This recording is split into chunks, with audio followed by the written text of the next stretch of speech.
Boys பேசுகிறாங்கன்னும் போது அந்த mask open பண்ணிவிட்டு கேர்ள்ஸ் ஃபஸ்ட் டைம் அவங்கள மீட் பண்ணும்போது அந்த அட்ராக்ஷனு இல்லை அவங்களோட அந்த மெச்சூர்டான ஸ்பீச்சு அப்படின்னும் போது அதுக்கப்புறம் அதை வச்சு தான் ட்ராவல் பண்ணிட்டு போகிற மாதிரி இருக்குது அந்த ஷோ. ஸ்டார்டிங் எப்படி இன்ட்ரோ ஒருத்தர் ஆகிட்டு ட்ராவல் பண்ணிட்டு போகிற மாதிரி. இதில் அபித்க்கும் தேஜஸ்க்கும் பேர் கிடைக்கல. ஸோ இவங்க இப்படி தான் போச்சு ஃபஸ்ட் எபிசோடில். அதுக்கப்புறம் வந்துட்டு ஸோ அந்த 5 மினிட்ஸ் சேட் பண்ணதுலேயே அது அவங்கள வந்து ஓகேவா இவங்க கூட நம்ம நெக்ஸ்ட் எபிசோட்ஸில் நெக்ஸ்ட் அந்த ஒரு 5 வீக்ஸ் வந்து ட்ராவல் பண்ணிட்டு இவங்க நம்மளுக்கு செட் ஆவாங்களா லைஃப் பார்ட்னரா அப்படிங்கிறது அவங்களோட சாய்ஸ்.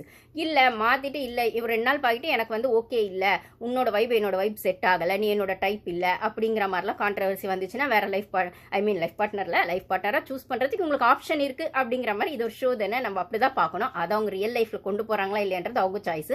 நம்ம பார்க்கும்போது ஒரு ஷோவை பார்க்கும்போது ஸோ அவங்களுக்கான சாய்ஸ் இருக்குது. அந்த சாய்ஸ்லேருந்து நீங்கள் பெஸ்ட் எதுன்னு சூஸ் பண்ணிக்கோங்க. இந்த மேட்ரிமோனியில் நிறைய டீட்டெயில்ஸ் கொடுத்துட்டு இதுலேருந்து யாருன்னு பார்த்துட்டு பழகிட்டு அதுக்கப்புறம் நாங்கள் டிசைட் பண்ணுறோம் அப்படிங்கிற ஆங்கிளுக்கு தான் இது போகுது. ஆனால் இது செகண்ட் லவ் அப்படிங்கிற இடத்துல வந்து நிற்கிது.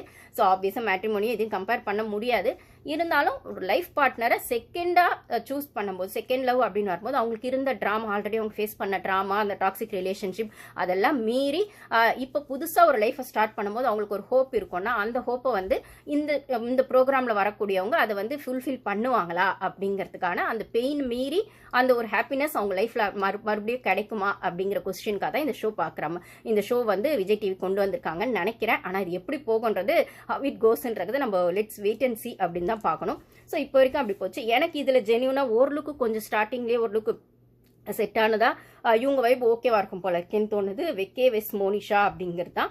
ஸோ அவங்க 2 பேருமே கொஞ்சம் ஓப்பன் அப் ஆகி கொஞ்சம் ஃப்ரீயாக பேசின மாதிரி இருந்தது. ஓப்பனாக அசீம் ஆல்ரெடி நான் இந்த பிக் பாஸ் ஷோவில் பார்த்த மாதிரி அந்த ஆட்டிடியூடு பேசின மாதிரி தான் இருந்தது. அவரை செலக்ட் பண்ண 2 கேர்ள்ஸ்கிட்டையும் அவர் அதே மாதிரி பேசின மாதிரி தான் வந்து ஓவராலாக அந்த வீட்லேயே எல்லாருமே அசீம் ஆட்டிடியூட்னு பேச ஆரம்பிக்கிற லெவலுக்கு அவர் வந்து அந்த அட்டென்ஷனை சீக் பண்ணுறாரு. ஆஃபீஸாக அவர் தன்னை ஒத்துக்கவும் செய்கிறாரு. இந்த ஒரு என்ன சொல்கிறேன் இந்த கம்ப்ளைண்ட்டை ஃபஸ்ட் ரைஸ் பண்ணது பிரியங்கா சொல்கிறாங்க. பார்த்தாலே ஆட்டிடியூடாக இருக்குது அப்படின்னு பற்றி நம்மளுக்கு தெரியும்ல ஆட்டிடியூட். ஏன்னா எல்லாமே இதில் ஒரு சிலர் ஆல்ரெடி வெளியிலையும் தெரிஞ்சிருக்கு நிறைய பேருக்கு.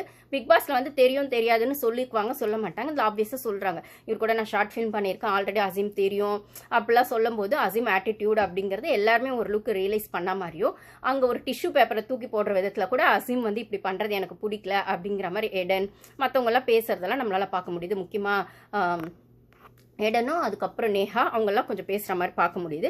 இதில் பிரியங்காவும் வந்து அது கொஞ்சம் ஸ்ட்ராங்காகவே எல்லா இடத்துலையும் சொல்கிறாங்க. ஸோ அப்படி தன்னை டேரெக்டாக தாக்குறவங்கள பார்த்தோன்னே அசீம் அகெயின் நான் இப்படி தான் தெரியும் அந்த சென்டர் ஆஃப் அட்ராக்ஷன் அப்படிங்கிறத எனக்கே தெரியும் நான் அப்படி தானே, பட் ஆனால் அது என்னோட தப்பு கிடையாது அது என்னோடது நேச்சர் அப்படிங்கிற மாதிரி அவர் சைடுக்கு அவர் பாயிண்ட் வைக்கிறாரு. ஸோ இது இப்படி தான் போகுது.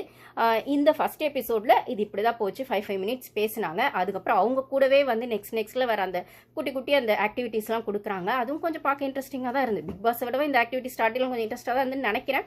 ஏன்னா அந்த ஒரு ஸ்பைஸ் வச்சு இது பண்ணதில் எனக்கு ரொம்ப பிடிச்சது. ஸ்பைஸ்ன்னு சொல்லும்போது இதில் கேர்ள்ஸ்க்கான விஷயங்கள் மட்டும் தான் சொன்னாங்களா, பாய்ஸ்க்கும் அவங்களுக்கோட அந்த பாஸ்ட் லவ் இருக்கும்ல அந்த பெயின்ஃபுல்லான லவ் இருக்கும்லன்னா அதையும் சொன்னாங்க. அது நம்ம அந்த ஃப்ளோலேயே அப்பப்போ நடுநடுல சொல்லிக்கலாம். இல்லை முக்கியமாக அசீம்க்கு வந்து 3 இயர்ஸ்ல 4 இயர்ஸில் ஒரு பையன் கூட பேபி பாய் கூட இருக்கிறதா அவர் சொன்னார். ஏன்னா நான் ஆல்ரெடி சொல்லியிருப்பேன் கமல்ஹாசன் சாரே அதை சொல்லியிருப்பார் பிக் பாஸ்லாம் சொல்லும்போது.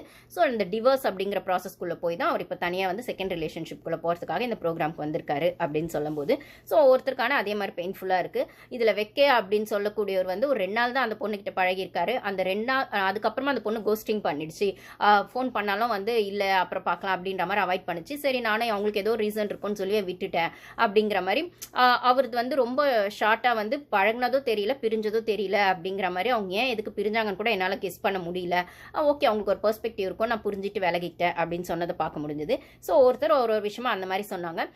ஸோ வந்துட்டு இந்த இடத்துல வந்துட்டு இங்கிலீஷ்ல பேசுகிற ஆக்சன்ட் பேசுகிறவர் இருக்கார். அவர் பேர் தேஜஸ் நினைக்கிற அவர் தான். எனக்கு சரியாக தெரியல. நீங்கள் யாரும் ஷோ பார்த்துனா சொல்லுங்கள். ஏன்னா எனக்குமே எல்லா ஃபேஸும் கொஞ்சம் ஒன்றா இருக்கிற மாதிரி தான் இருக்குது. கொஞ்சம் கன்ஃபியூஷன்ஸ் இருக்குது. ஸோ அவருக்கு தமிழ் சரியாக வரல. இங்கிலீஷ் ஆசன்ட் தான் பேசுகிறாரு. அப்போ இங்கிலீஷ் ஆசன்ட் பேசும்போதே ரம்யா கிருஷ்ணன் மேம் சொல்கிறாங்க அந்த ஆசன்ட்லாம் பார்த்துட்டு நீங்கள் இம்ப்ரெஸ் ஆகிடாதீங்க, பிளைண்டாக யாரையும் நம்பிடாதீங்க, நல்லா பழகிட்டு